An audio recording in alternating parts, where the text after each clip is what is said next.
पाकिस्तान की आला अदलिया में तकसीम और जुडिशल केओस का जो अमल 2019 में जस्टिस काजी फायज ईसा की तरफ से चीफ जस्टिस ऑफ पाकिस्तान को खत लिखकर शुरू हुआ था, वो अमल 6 साल गुजरने के बावजूद सिर्फ जारी ही नहीं बल्कि मजीद केओटिक सिचुएशन की तरफ बढ़ चुका है। आज इस्लामाबाद हाई कोर्ट में एस्टैब्लिशमेंट रूल्स और प्रैक्टिस एंड प्रोसीजर रूल्स पर फुल कोर्ट का इजलास हुआ। इजलास से कबल इस्लामाबाद हाई कोर्ट के 2 जजों जस्टिस बाबर सत्तार और जस्टिस एजाज इजाक खान ने chief justice Islamabad high court Sarfaraz Dogar को खत लिखा है।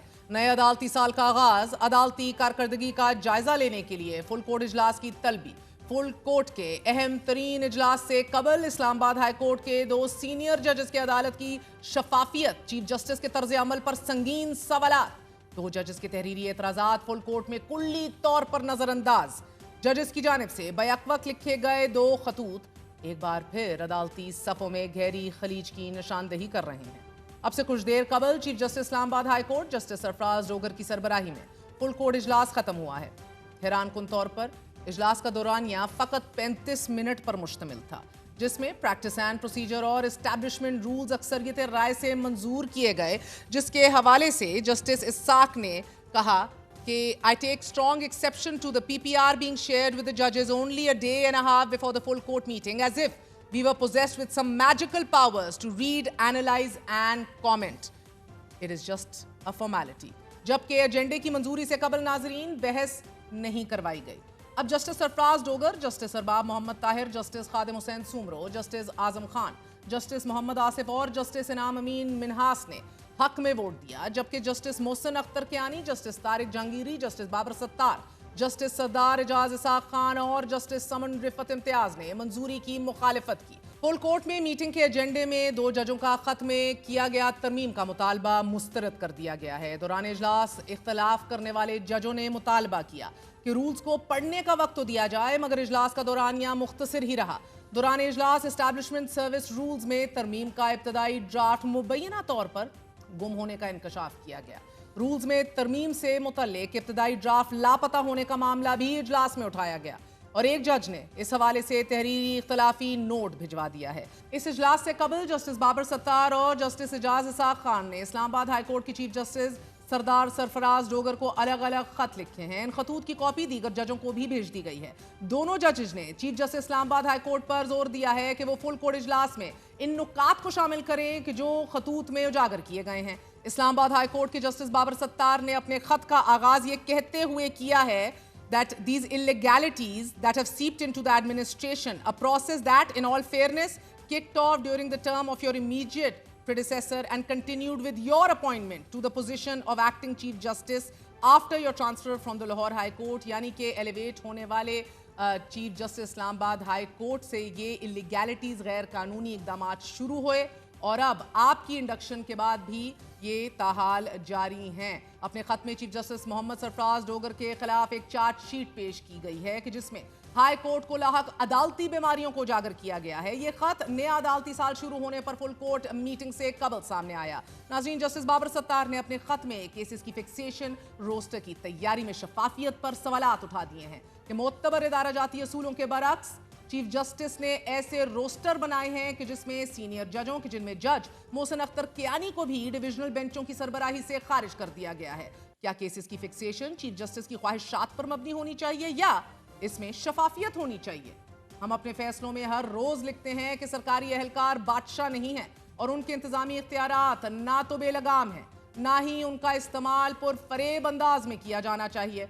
जस्टिस बाबर सत्तार ने नुक्ता उठाया है कि आपकी निगरानी में जारी करदा कॉज लिस्टें इस बात की अक्कासी करती हैं कि केसेस ज्यादातर ट्रांसफर किए गए जजों और एडिशनल जजों को दिए जाते हैं, जबकि इस्लामाबाद हाई कोर्ट के उन मुस्तकिल जजों को छोड़ दिया जाता है कि जो आपकी इस्लामाबाद हाई कोर्ट मुंतकली को नापसंद करते हैं। जस्टिस बाबर सत्तार ने चीफ जस्टिस हाई कोर्ट को यह बताया है कि आपकी निगरानी में हमने ये देखा है कि ऑफिस अदालती अहकामात की खिलाफ वर्जी करते हुए कॉज लिस्ट जारी करने से इनकार कर देता है, हालांकि चीफ जस्टिस के दफ्तर को ऐसा करने का कोई इख्तियार नहीं है।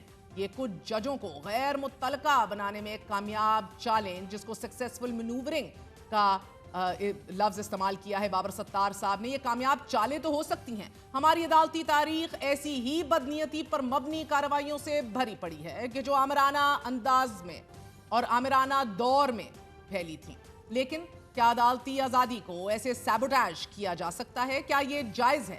خط میں ان کمیٹیوں کی تشکیل پر بھی اعتراض کیا گیا ہے کہ جو ہائی کورٹ کے اجتماعی کردار کو نقصان پہنچا رہی ہیں۔ 2 صفحات پر مشتمل دوسرا خط ناظرین جسٹس سردار اعجاز اسحاق خان نے لکھا ہے۔ انہوں نے اپنے خط میں مطالبہ کیا ہے کہ فل کورٹ میٹنگ کے ایجنڈے میں اضافہ کیا جائے۔ خط میں کہا گیا ہے کہ پریکٹس اینڈ پروسیجر رولز کا گزٹ نوٹیفیکیشن ہو چکا ہے، جبکہ فل کورٹ میٹنگ سے 1.5 روز قبل رائے کے لیے بھیجے گئے ہیں یہ تمام تر ڈاکیومنٹس۔